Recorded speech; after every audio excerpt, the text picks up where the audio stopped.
chươngជ្រូកស្រួយម្ចាស់ដើមអ្នកខេត្តសៀមរាបគឺថាស្រួយដូចឈ្មោះគេមែនពុកម៉ែបងប្អូនបើសិនជាបានទៅដើរលេងដល់ខេត្តសៀមរាបហើយគឺកុំរំលងទីតាំងមកកន្លែងនេះឲ្យសោះព្រោះដោយសារតែគាត់ប្រកែធ្វើមែនតើនិយាយទៅគឺថាជើងជ្រូករបស់គាត់នឹងគឺថាស្បែកខាងក្រៅឡើងស្រួយខ្ញោកតែម្ដងណាហើយគាត់បូករួមជាមួយនឹងទឹកជ្រលក់គាត់រហូតដល់2 3មុខអញ្ចឹងនៅពេលដែលយើងជ្រលក់ញ៉ាំចេះមកគឺឆ្ងាញ់មែនតើ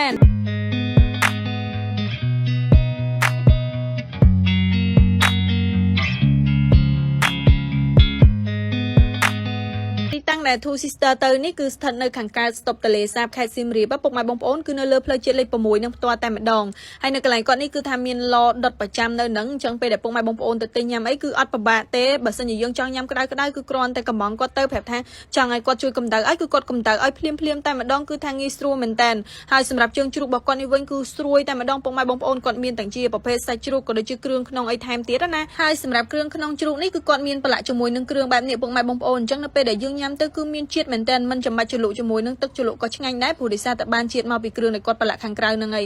យនៅកន្លែងគាត់គឺលក់ដាច់មែនតើដូចពុកម៉ែបងប្អូនបានឃើញជើងជ្រូកនេះអញ្ចឹងគឺថាស្បែករបស់គេឡើងស្រួយខ្ញោកតែម្ដងនិយាយទៅគឺថាបានញ៉ាំហើយគឺដឹងតែជាប់ម៉ួយហ្មងហើយចំណុចពិសេសនៅកន្លែងគាត់ពុកម៉ែបងប្អូនតាក់ទងជាមួយនឹងគ្រឿងក្នុងជ្រូកក៏ដូចជាហ៊ុនអីហ្នឹងគឺថាគាត់ប្រកែធ្វើមែនតើមានតិចនិចនៅក្នុងការធ្វើណាគឺអត់មានធំក្លិនទេអញ្ចឹងនៅពេលដែលយើងញ៉ាំទៅគឺស្និទ្ធមាត់មែនតើហើយ Twister ក៏បានសាកសួរបងប្រុសក៏ដូចជាបងស្រីផងដែរតាក់ទងជាមួយនឹងបទពិសោធន៍ហ្នឹងគឺថាគាត់មានបទពិសោធន៍ទៅលើផ្នែកធ្វើជ្រូកនឹងមកយូរហើយពុកម៉ែបងប្អូនអញ្ចឹងបានពេលដែលគាត់ធ្វើចេញមកនឹងគឺថាទំនងតែម្ដងដូចជើងជ្រូកអញ្ចឹងគឺថាឡងស្រួយខ្ញោកបើស្បែករបស់គេវិញបើសិនជាពុកម៉ែបងប្អូនបានញ៉ាំមកពេលក្តៅអញ្ចឹងគឺថាឡងស្រួយស្រាប់តែម្ដងដាក់ជាមួយនឹងទឹកជ្រលក់របស់គេមកគឺថាអែមមែនតើពុកម៉ែបងប្អូនអញ្ចឹងពេលដែលបានទៅដើរលេងដល់ខេត្តសៀមរាបហើយគឺថាកុំភ្លេចទីតាំងមកកន្លែងនេះឲ្យសោះណាហើយនៅចិត្តហ្នឹងគឺមានបុកល្ហុងឆ្ងាញ់មួយទៀតពុកម៉ែបងប្អូនដែលនៅកន្លែងបុកល្ហុងនេះគឺគាត់ជាម៉ាក់កូននឹងគ្នាទេហើយសម្រាប់បុកល្ហុងរបស់គាត់អ្នកដែលចូលចិត្តរសជាតិបែបដិតអីហ្នឹងគឺត្រូវហើយគាត់មានសាច់ឡើងច្រើនចម្រុះតែម្ដងគាត់មានជាប្រភេទទឹកកាពិក៏ដូចជាទឹកប្រហុកអញ្ចឹងហើយពុកម៉ែបងប្អូនបើសិនជា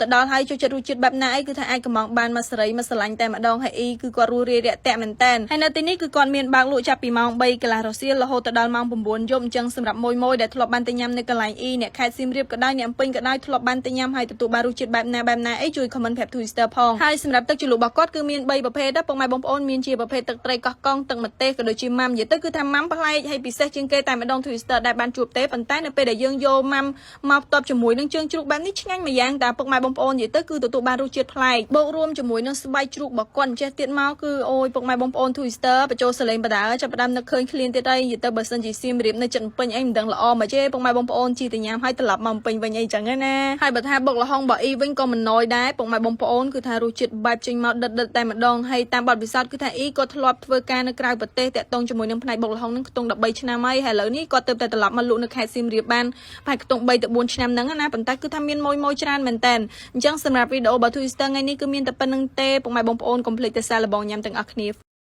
បាយ